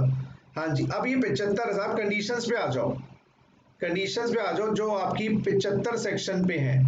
75 की कंडीशन है भाई, sir 1/3 of the market value से ऊपर ड्यूटी ड्रॉबैक नहीं हो सकता, कैन नॉट एक्सीड 1/3, अगर ज्यादा है तो 1/3 तक मिलेगा। तो क्या हमें एक्सपोर्टेड गुड्स की मार्केट वैल्यू दी हुई है? हाँ जी सर, मार्केट वैल्यू 1,80,000 दी हुई है, 1/3 कितना होता है 180 का? 60, पिटाई होगी 60, तो हमें 75 नहीं मिलेगा, कितना मिलेगा? 60,000। और आंसर देखो 60,000। Duty drawback does not exceed 1/3 of the market value, hence 60,000। बोलो बात समझ आई? Yes sir. चलो आओ नेक्स्ट। 1,00,000 रुपए पे 0.75%, बेटा 1% तो बनता है 1,000, 750 रुपए बनता है, 750 रुपए, है ना? आपको बेनिफिट मिलेगा, मार्केट प्राइस से ज्यादा भी नहीं है, और 1/3, 1/3 तो 16,000 होता है, उससे कम ही है, और 50 रुपए से भी ज्यादा है, तो आपको 750 का ड्रॉबैक मिल जाएगा, कोई टेंशन की बात नहीं है। नेक्स्ट 3.5% करो, 8 लाख का, 8 लाख का 3.5%, 25,000, 28,000। अच्छा अच्छा, अब ये क्या लिखा है 28,000 में। वैसे अगर मार्केट वैल्यू का कॉन्सेप्ट लगाएं, हम थर्ड की बात कर रहे हैं, मार्केट वैल्यू 1/3 तो बहुत ज्यादा ही है, और हमारा हाँ ड्यूटी ड्रॉबैक मार्केट प्राइस से ऊपर भी नहीं है। अच्छा ड्यूटी ड्रॉबैक 8,60,000 होता तो नहीं मिलता, क्योंकि मार्केट प्राइस से ज्यादा ड्यूटी ड्रॉबैक कैसे दे देंगे। अच्छा 1/3 से भी कम है, ठीक है, दोनों कंडीशन पूरी हो रही है यहाँ पर। लेकिन एक गलती यहाँ पर ये है, यहाँ पर लिखा है इम्पोर्टेड प्रोडक्ट 9.5 लाख का है। जो इंपोर्ट किया प्रोडक्ट 9.5 का है, और तुम्हारी एफओबी प्राइस कितनी है 8 लाख, तो गवर्नमेंट कहती है बेनिफिट नहीं मिलेगा, क्योंकि मैंने एक कंडीशन थर्ड वाली लिखवाई थी। क्या लिखवाई थी कि भाई सुनो, FOB price should be at least equal to or more than the value of imported product. Imported product से ज्यादा या इक्वल होनी चाहिए FOB प्राइस। तो इंपोर्टेड प्रोडक्ट की यहाँ पर वैल्यू कितनी है बाबा, इंपोर्टेड प्रोडक्ट की यहाँ पर वैल्यू कितनी है 8 लाख, तो मिनिमम FOB प्राइस 8 लाख होना चाहिए था, और आपका FOB प्राइस हाँ इंपोर्टेड की है 9,50,000, इंपोर्टेड प्रोडक्ट 950 का है, और 950 का मिनिमम FOB प्राइस होना चाहिए था। तो FOB price should be greater equal to the imported material price, ऐसे लिख सकते हो। जो इंपोर्टेड FOB price of export should be greater equal to imported material. Logic है ना यार, पिक्चर ट्यूब तुम्हारी 9.5 की टीवी बनाकर बेच रहे हो 8 लाख का, तो ये ओवर इन्फ्लेटेड है, यानी कि हमें पता लग जाएगा ये हमारा जो इंपोर्ट प्राइस है ज्यादा इन्फ्लेट कर रखा है, तो हम नहीं अलाउ करेंगे। अच्छा अब गवर्नमेंट कह सकती है 9.5 प्लस 10% होना चाहिए FOB price, minimum value addition. Government कह सकती है मिनिमम वैल्यू एडिशन 9.5 प्लस 10%, तो 95,000 और, तो यानी कि फिर 10,45,000 होनी चाहिए थी। अच्छा तो एक लाइन लिखवाई थी मैंने, चेक करो, एक लाइन लिखवाई थी मैंने, मिनिमम वैल्यू एडिशन भी गवर्नमेंट लगा सकती है। देखो तो ये आप हिंदी में समझ लो कि आपका FOB प्राइस इंपोर्टेड मटेरियल के मिनिमम इक्वल हो, इंपोर्टेड मटेरियल के मिनिमम इक्वल हो, या साथ में गवर्नमेंट कह सकती है इस लिमिट से ज्यादा हो। Imported material plus value addition, भाई क्या रॉ मटेरियल को ही उसके ऊपर आपने उसके अंदर कोई रॉ मटेरियल का प्रोसेसिंग चार्ज नहीं होगा, रॉ मटेरियल को ही इंक्लूड करके एक्सपोर्ट बना दिया उसी प्राइस का। तो मिनिमम वैल्यू एडिशन की कंडीशन यहां पर कम से कम नहीं लिखी ना, अगर होती तो आपको वैल्यू एडिशन करके 950 प्लस 10% उतना FOB प्राइस दिखाना पड़ता, फिर आपको ड्रॉबैक मिलता। बोलो बात समझ आ गई? अच्छा फोर्थ में 1.5% करना 2,000 रुपए का, तो 50 से कम है, 50 से कम ड्रॉबैक अलाउड नहीं है, ठीक है। आइए जरा ये जरा एक लास्ट क्वेश्चन देखो जरा बच्चों, जो बच्चे CS वाले वो कॉपी कर लें, उनको हमने क्वेश्चन बैंक नहीं दिया। This question bank is for CS professional या CMA इंटर। जय मात आज क्या हो रहा है मेरे साथ, का नाम याद आ रहा है, कभी शिव और जय माता। जय मेहता, जय Mehta imported a car for UK for personal use, paid 4.5 and without using, तो बेटा 98% सीधा। बोलो बात समझ आ गई? Meena imported a music player from Dubai 12,000, she used for 4 months, re-exports after 4 months, using कराए, और ये पर्सनल गुड्स हैं, 4 महीने का मतलब 2 क्वार्टर हो गया बेटा। नहीं नहीं नहीं नहीं, दुबई है 12,000 import duty, and she use for 4 months, use क्या है ना, तो यूज में तो 4 महीने 2 क्वार्टर 8%।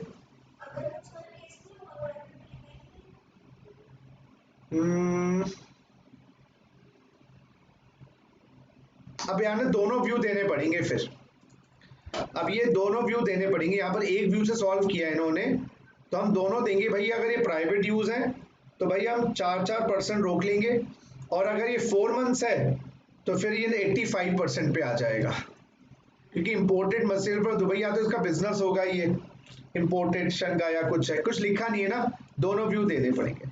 अच्छा, दोनों आंसर, तो यहाँ पर हम ये भी कह सकते हैं 92% वाला ऑप्शन भी मिल सकती है, और वो 85% वाली ऑप्शन 3 से 6 महीने वाली, देखो जरा दोनों में आ सकता है। एमसीक्यू में दोनों है तो दोनों अलाउड है, दोनों सही होंगे, और आपका पेपर ऑब्जेक्ट सब्जेक्टिव है तो नोट दे देना। चलो next, exported 1000 kg of metal, FOB price 1 lakh, ठीक है। Rate of duty drawback is 60 पर kg, 60 पर kg, तो 60 पर kg आपका, चलो जी 60 पर kg, 60 इंटू 1000, 60,000 का ड्यूटी ड्रॉबैक बन रहा है, 60,000 का, लेकिन आपकी मार्केट प्राइस एक्सपोर्टेड गुड की 40,000 रुपए मात्र। ऐसा नहीं कि हम 20 रोक के 40 दे देंगे, हम अलाउ ही नहीं करेंगे, एबीसी को ड्यूटी ड्रॉबैक ही नहीं मिलेगा। तो ये कंडीशन जो मैंने बताई थी बच्चों, मेरे मेरे बच्चों मैंने बताई थी कंडीशन ये वाली, जरा देखना जरा, काम कहाँ रह गया भाई, ये रहा। Duty drawback 1/3 of the market value ज्यादा ना हो तो 1/3 तो दे देते हैं, अगर ड्यूटी ड्रॉबैक ज्यादा है मार्केट वैल्यू से तो अलाउड ही नहीं है। हाँ, तो it can not be more than the market value, ये अपर सीलिंग है, इससे ज्यादा नहीं अलाउड है, इससे ज्यादा हो ही नहीं सकता, मार्केट वैल्यू से ज्यादा हो ही नहीं सकना चाहिए, और मार्केट वैल्यू से ज्यादा है तो हमने अलाउ ही नहीं किया। देखो जरा बच्चों, देख लो प्लीज, पढ़ो उसको, समझो, समझ आ गई बात। Yes, sir. चलिए, तो आई थिंक ये चार्ट हो गया आपका, अब आप इस टाइप से क्वेश्चंस प्रैक्टिस करना। एक सेकेंड दोस्त, बच्चों ड्यूटी ड्रॉबैक के लिए, बेसिक्स के लिए इतना ही काफी है for CS executive specifically, for CMA inter and for CS professional हम थोड़ा सा डिटेल में करेंगे चीजों को बाद में। अभी हम अपने आज के आखिरी टॉपिक पे आ रहे हैं, जिसका नाम है जी बैगेज, जिसका नाम है जी बैगेज। बिल्कुल सही सुना आपने, इसको भी मैं एक बार ऊपरी ऊपरी से आपको बता दूं, क्योंकि इंटर के अंदर सीएस एग्जीक्यूटिव में ये 4 या 5 नंबर के टॉपिक्स हैं, हमने इतना कर लिया डीप में, उससे ज़्यादा आएगा भी। बैगेज रूल्स, बैगेज रूल्स क्या हैं? जब हम बाहर से सामान लेके आते हैं ना, साथ में अपना लगेज लेके आते हैं, उसमें हम हो सकता है अपने ज्वेलरी भी है, हो सकता है हमारे रेडियो मोबाइल फोन्स भी हैं, बाहर से हम टीवी भी लेके आ रहे हैं, कुछ वाइन की बोतल या कुछ अल्कोहल की बोतल लेके आ रहे हैं, तो क्या उन पे भी ड्यूटी लगती है या वो ड्यूटी फ्री होते हैं? तो यही सारी बातें हम बैगेज रूल्स में करने वाले हैं। आइए जरा दोस्तों, तो गाइज ये बैगेज है, मैंने बोला सीएस एग्जीक्यूटिव वालों के लिए इतना ज़्यादा इंपॉर्टेंट नहीं है, लेकिन थोड़ा सा मैं मेन पॉइंट्स डिस्कस कर लूँ, बाकी फिर दोबारा से हम लोग सीएमए इंटर वालों के लिए और सीएस प्रोफेशनल वालों के लिए वापस आएंगे। बैगेज क्या है? आइए दोस्तों, द टर्म बैगेज दिखाई दे रहा है आपको? बिल्कुल, प्लीज कंफर्म करिएगा। Yes, sir. Shaurya? Yes, sir. हाँ, the baggage has been defined under 2(3) of the Customs Act in an inclusive manner to include unaccompanied baggage as well, but does not include motor vehicles. In common parlance, the term luggage of a person comprising trunks और sky bags और personal belongings of the passenger, जो आप साथ में अपने personal belongings है, trunk है, suitcase है, लगेज है, वो लेके आ रहे हो, वो बैगेज होता है। The term goods is defined under 222 of the custom act to include baggage also. Custom duty goods पे है, गुड्स में बैगेज है, तो बैगेज पे भी है। Therefore, the restrictions and regulations governing the import and export of goods shall mutandis to baggage also, यानी कि सिमिलर मैनर में जैसे इंपोर्ट की रिस्ट्रिक्शंस होती हैं उसी तरीके से बैगेज पे भी रिस्ट्रिक्शंस है। ठीक है, बहुत बढ़िया, अच्छी बात है। क्या लिखा है? 77 सेक्शन से 81 सेक्शन तक बैगेज के सेक्शंस हैं और प्रोसीजर्स हैं।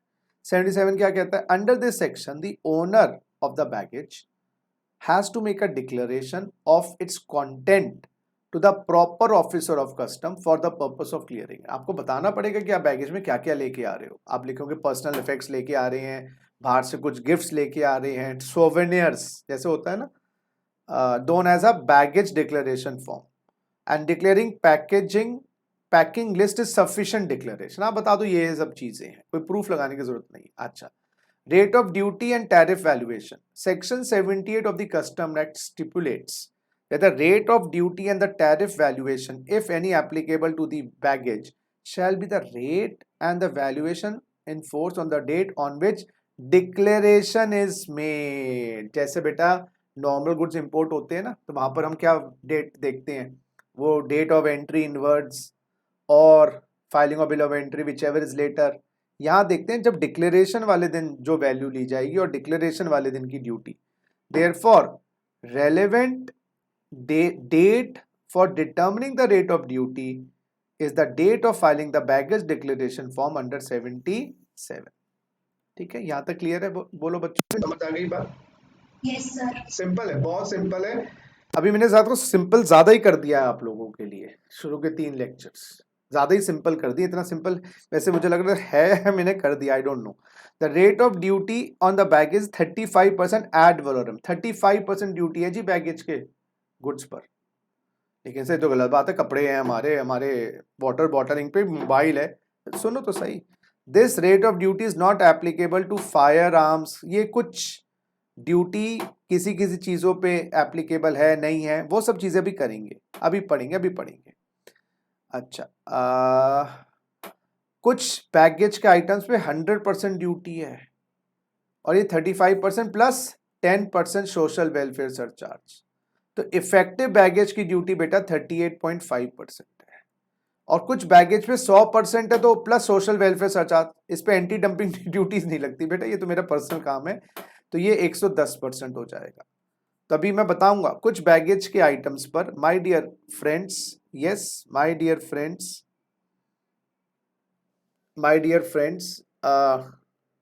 110% और कई जगह 38.5 और कई जगह एग्जेम्प्ट भी है. अच्छा, कई जगह एग्जेम्प्ट भी है. बैगेज से गुड्स नहीं लगेगी ड्यूटी, अभी देखते हैं. ठीक है, चलिए. उसके बाद ड्यूटी एग्जेम्पशन आ गई ना.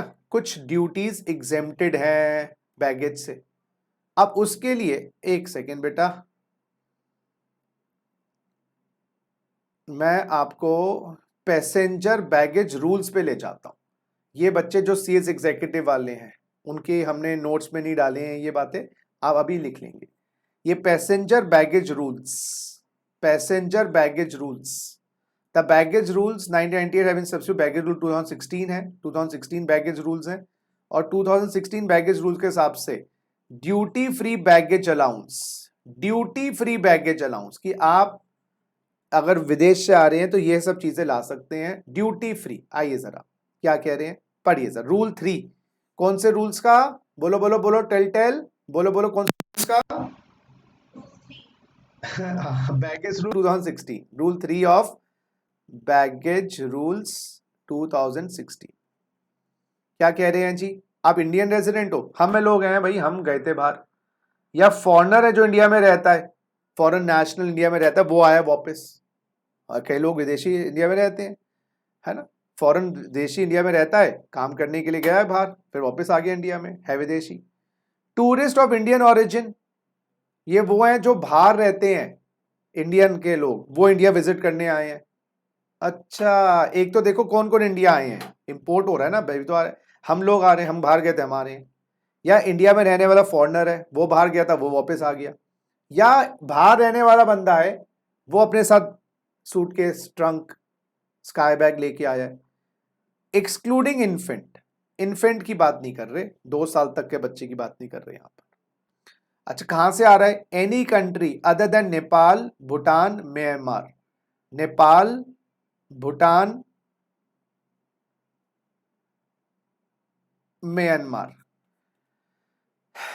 म्यांमार बर्मा होता था पहले, म्यांमार बर्मा होता था उसका नाम, बर्मा, हैंडपंप नहीं, बर्मा. तो वो नेपाल, भूटान, म्यांमार के अलावा चाइना से आ रहा है, यूएस से आ रहा है, लिख लो. चाइना से आ रहा है, यूएस से आ रहा है, यूके से आ रहा है. आइए, क्या बेनिफिट दे रहे हैं? Used personal effects. अच्छा, जो आपके यूज्ड वाले पर्सनल इफेक्ट्स हैं, हाँ जी, जो यूज कर चुके हैं, कपड़े हैं, जूते हैं, वही लेकिन जो ले गए होंगे या बाहर से खरीद के यूज कर रखे हैं. And travel souvenirs, travel souvenirs, ये पूरे exempt, 100% exempt.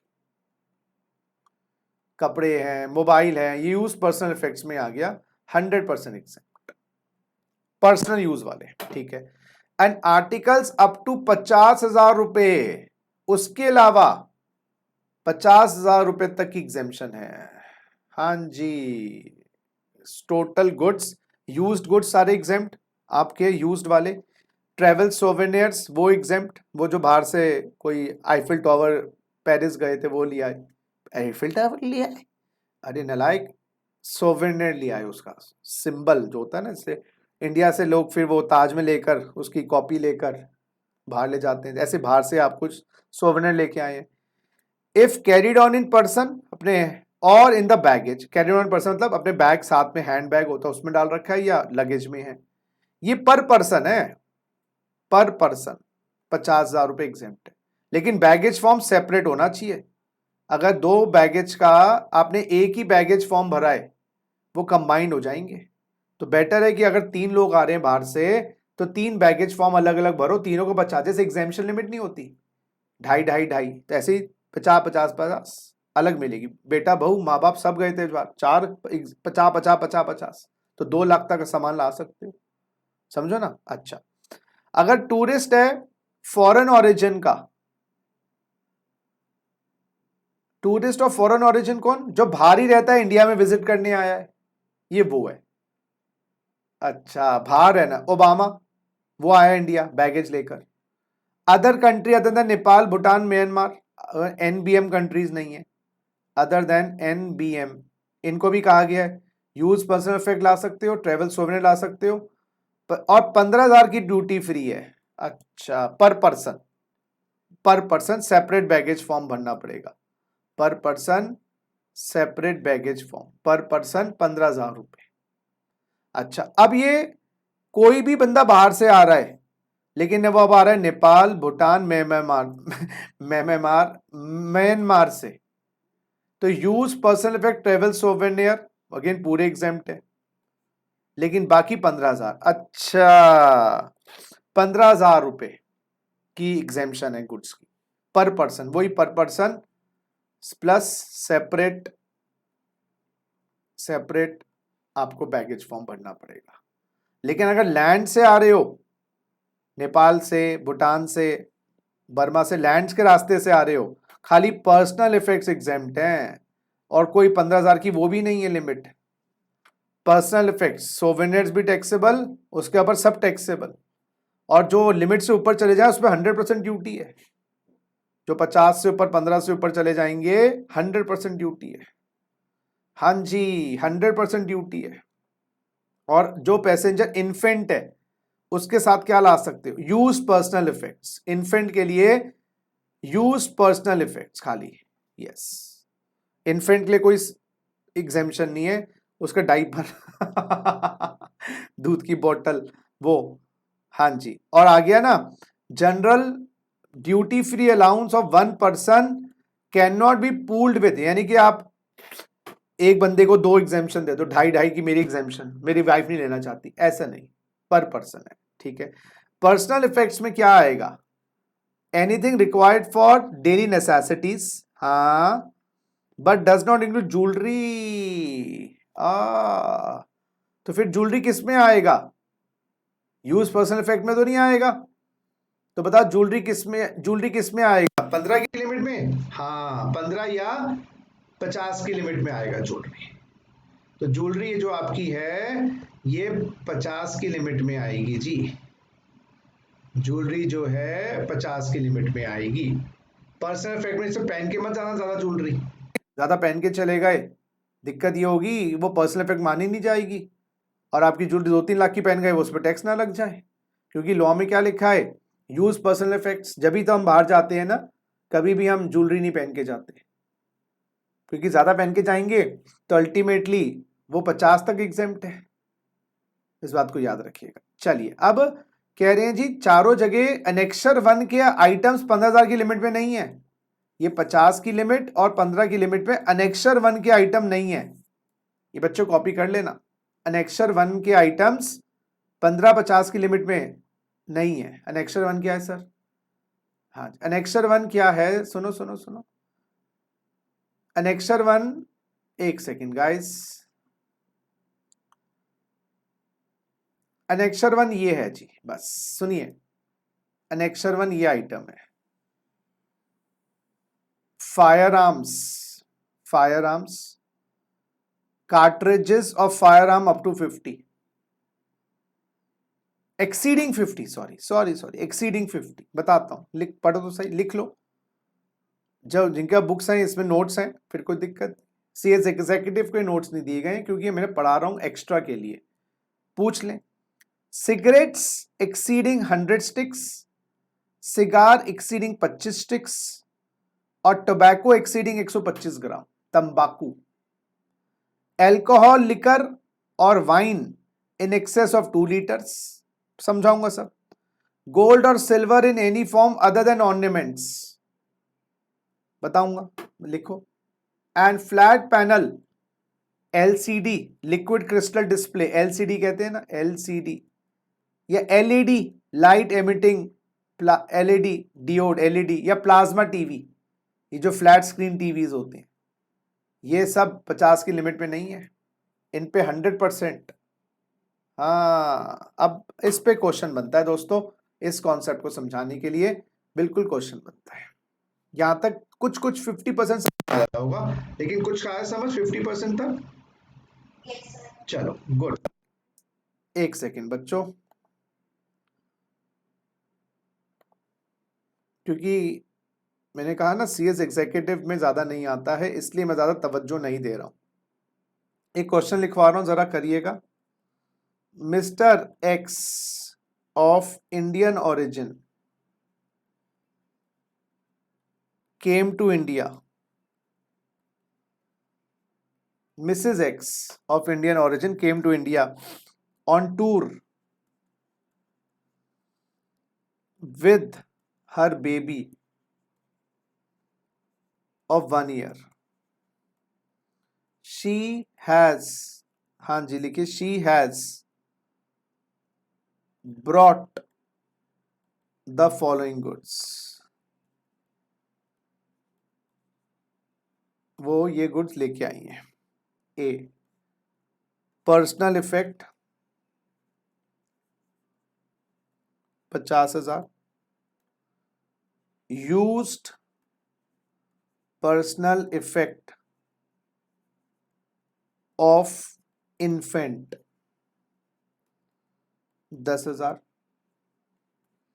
New camera 40,000, mobile 12,000, cigarette sticks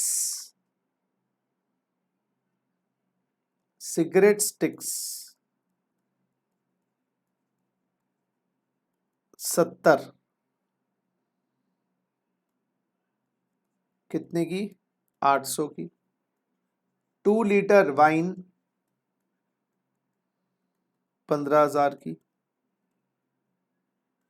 travel souvenirs 5,000, और आई लैपटॉप 90,000, लैपटॉप 90,000। एक बात आप लोग लिखना, जहां पर बैगेज रूल्स की बात हमने करी थी, बैगेज रूल्स की बात हमने करी थी, वहां पर लिखना 1 लैपटॉप, हाँ जी 1 लैपटॉप लिखना भैया, 1 लैपटॉप ऑब्लिक नोटबुक कंप्यूटर, जहां पर वही 15,000 वाली बात 50,000 वाली बात लिखी है, 1 laptop oblique notebook computer is exempt from custom duty. हाँ, 1 लैपटॉप, डेस्कटॉप नहीं laptop, 1 laptop oblique notebook computer, वो छोटा वाला नोटबुक जो होता है, और notebook computer is exempt from custom duty, is exempt from custom duty when, हाँ when imported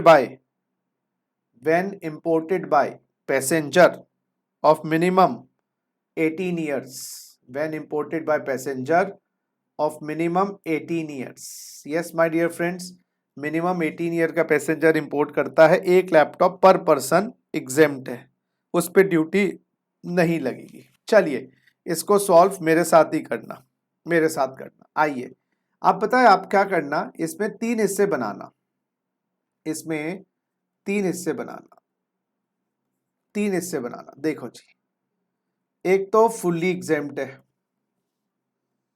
हाँ एक एग्जेम्प्ट, इसमें लिमिट कितनी लगेगी 15-50 की ड्यूटी फ्री अलाउंस। कहां से आए कुछ नहीं लिखा, तो हम other than Nepal Bhutan Myanmar मान रहे हैं। चलो मैं यहां पर लिखवा देता हूं कमिंग फ्रॉम यूएस से। तो कितनी लिमिट लगेगी फ्री की? हाँ 3 लिमिट बनेगी और एक फुल्ली टैक्सेबल, फुल्ली टैक्सेबल। अब बताता हूं, ये अनेक्सर 1 के गुड्स होते हैं। अच्छा, अनेक्सर 1 के गुड्स फुल्ली टैक्सेबल, इन पे ड्यूटी 100% प्लस 10% वाली है। इसमें एक्सेस ओवर 50 पर लगेगी 35% प्लस 10%। इस पे नो ड्यूटी लगेगी। अच्छा बात समझ आ गई सर। तो नेक्स्टर 1 वाले 50 में और एग्जामेशन में नहीं है, उन पे पूरा 110% है। देखते हैं नेक्स्टर 1 वाले गुड्स हैं या नहीं। पहला पॉइंट बेटा पर्सनल इफेक्ट्स, बोलो जी कहां दिखाऊं? बहुत बढ़िया जी, एग्जेम्प्ट है, बात ही खत्म हो गई। Use personal effects of infant, infant का पर्सनल इफेक्ट्स बोलो जी, एग्जेम्प्ट, एग्जेम्प्ट में दिखा देंगे। अच्छा कैमरा, अभी कैमरा है ना, न्यू कैमरा लिखा है, तो कैमरे को आप इधर नहीं दिखाएंगे, कैमरे को आप 40,000 में दिखाएंगे, यहां पर दिखाएंगे 40,000, 50 की लिमिट में दिखाएंगे कैमरा। यूज पर्सनल इफेक्ट, जो आप यूज कर चुके हो, गले में टांग के आप दिखा सकते हो, वो बात अलग है भाई, ये तो मेरा यूज्ड वाला है, ब्रांड न्यू नहीं है। हाँ यूज्ड कैमरा, बिल्कुल सही। नेक्स्ट, तो ये तो न्यू है। अच्छा मोबाइल लिखा है, ये 12,000 रुपए है, तो ये मोबाइल आपका, अगेन यहां पर हम इसको मोबाइल को भी 50 की लिमिट में दिखा रहे हैं, क्योंकि ये देखो पर्सनल इफेक्ट्स तो इधर आ गए ना, उसमें नहीं दिखाया आपने। पर्सनल इफेक्ट्स में अगर होता तो, क्योंकि यहाँ पर अलग से लिखा है ना पर्सनल इफेक्ट। अच्छा समझ गए ना, पर्सनल इफेक्ट अलग से कैटेगरी 50 की है, 50-60 जो भी है वो तो पूरे एग्जाम में 4 लाख हो, पर्सनल इफेक्ट वर्ड में नहीं है ना, वो अलग से लिखा हुआ है, तो ये अदर देन पर्सनल इफेक्ट हो गए ना। फिर बात समझो, पर्सनल इफेक्ट में दिखा दो मोबाइल कैमरा, फिर बात अलग है, ठीक। लेकिन उसमें भी आप लिमिटेड दिखाओगे ना, 4 कैमरा 8 मोबाइल कैसे दिखा दोगे? तो इसलिए ये गाइस मोबाइल को भी 12,000 में, मोबाइल को भी इधर ही दिखाया जाएगा, 12,000 रुपए मोबाइल भी इधर दिखाया जाएगा, 12,000 रुपए मोबाइल भी इधर। Cigarette stick 70, cigarette stick 70 annexure 1 में जब आओगे, जब आपकी सिगरेट की स्टिक्स, सिगरेट की स्टिक्स 100 से ऊपर हैं, अच्छा तो 100 तक 50 में दिखा दो। इसका मतलब ये है, अनेक्सर 1 के गुड्स नहीं आते 50 में, तो अनेक्सर 1 में लिखा है 100 से ऊपर, तो 100 तक की स्टिक्स 50 में दिखा दो। अच्छा और हमारे पास स्टिक्स कितनी है? 70 है सिगरेट की, तो 800 रुपए, 800 रुपए ना बेटा, इसी में दिखा दो सिगरेट्स को, सिगरेट्स 800 रुपए। अच्छा उसके बाद आपका क्या है जी, एक सेकंड जी, 2 लीटर वाइन, ये कहां पर जाएगी बताओ? 2 लीटर वाइन, 2 लीटर वोडका, बताओ 2 लीटर वाइन, बताओ कहां जाएगी?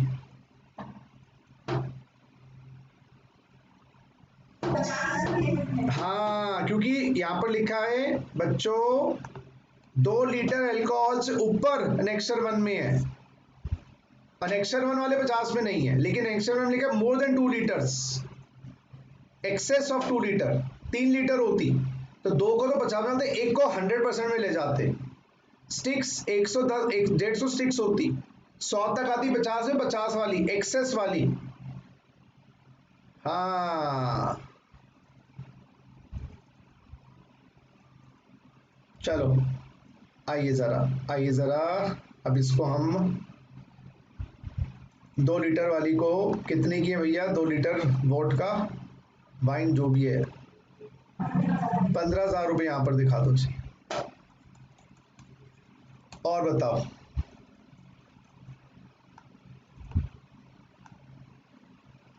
Travel souvenirs 5,000।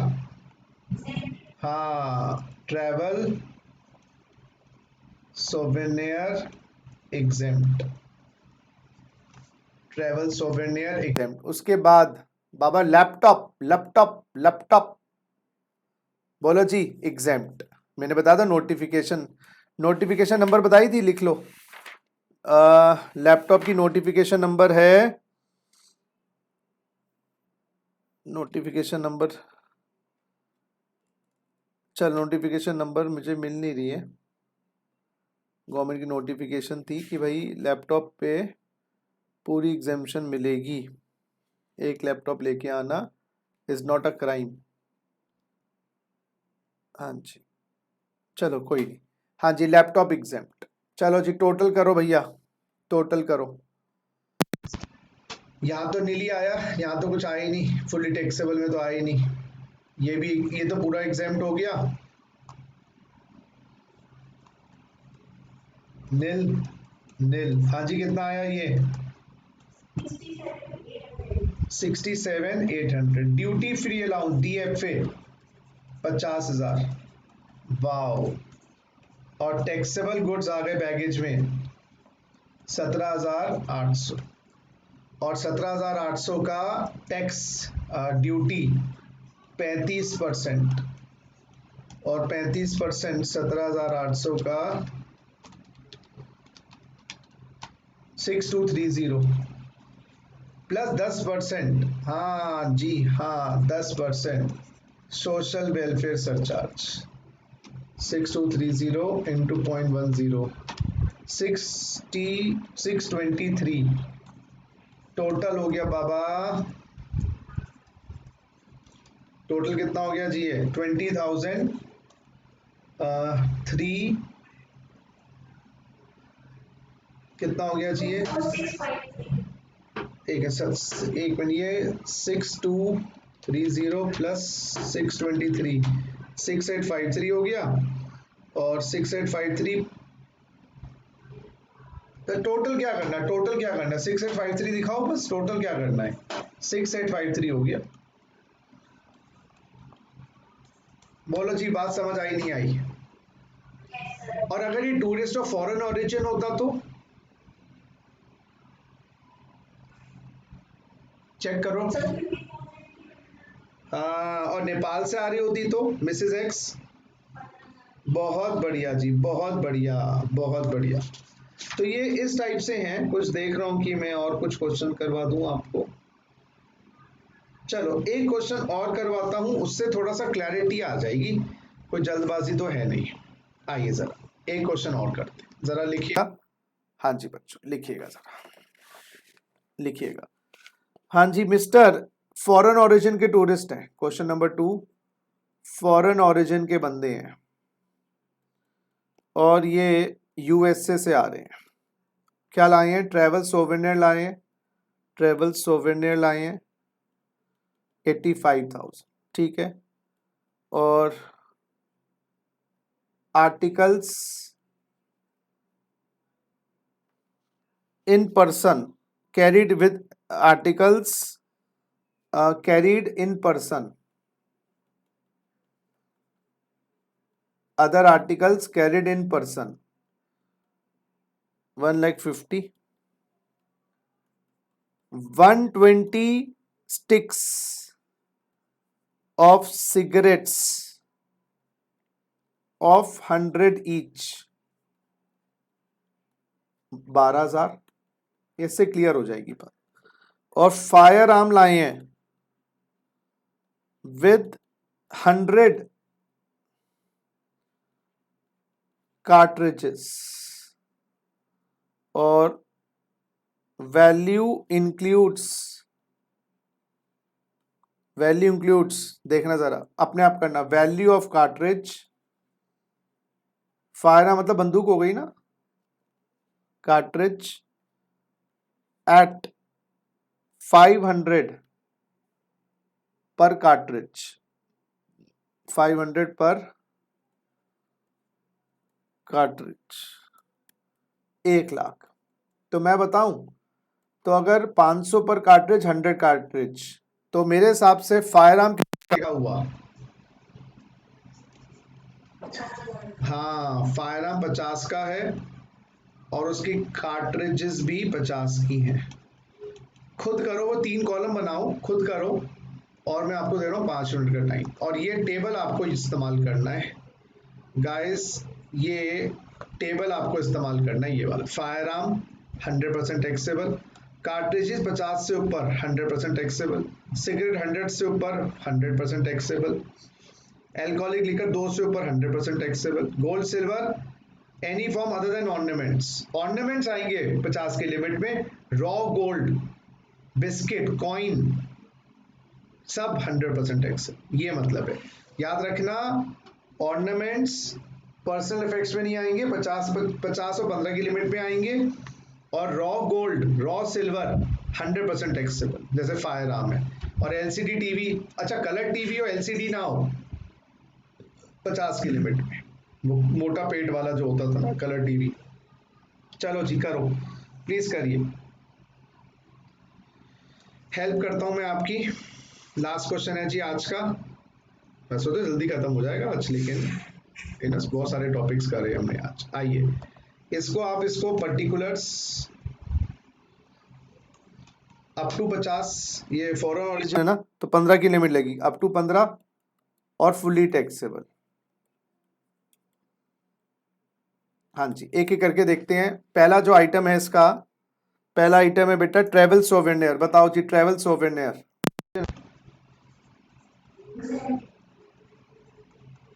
एग्जैक्ट। दूसरा आइटम बताओ, तो इसको क्या मानेंगे?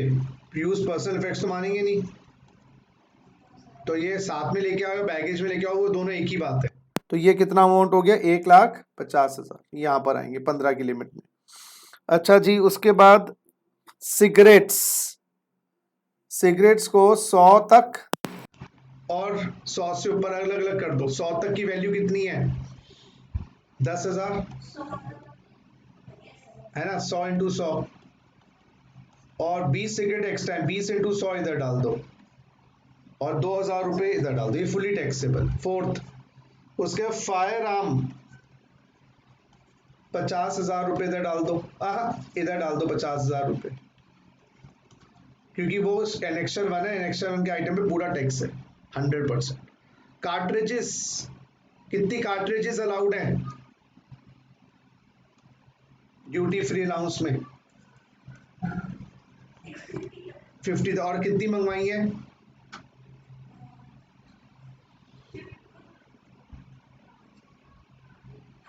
100 कार्ट्रिजेस हैं, तो आधी आधी कर दे, 50 कार्ट्रिजेस इधर और 50 कार्ट्रिजेस इधर, और एक कार्ट्रिज की वैल्यू है 500 रुपए, 25,000 इधर, 25,000 इधर, 1,00,000 का माल है ना पूरा, फायर आर्म्स प्लस कार्ट्रिजेस। ये ऐसे हो गया। कार्ट्रिजेस के बाद आपका और कुछ है? बस जी, टोटल कर दो भैया, अब समझ आ गई होगी आपको बात। तो भाई ये अमाउंट आया 1.5, 1,60 और 1,85, और बाबा ये आया है 2,050, 75, 77,000। ड्यूटी फ्री अलाउंस लगाओ भैया, ड्यूटी फ्री अलाउंस। यहां पर ड्यूटी फ्री अलाउंस कितना लगेगा? 15,000। छूट तो दो वेले 15,000 की, यहाँ नील है। हाँ जी, अब ये हो गया 185 माइनस 15 170, ये 77। सीधा टैक्स लगा दो,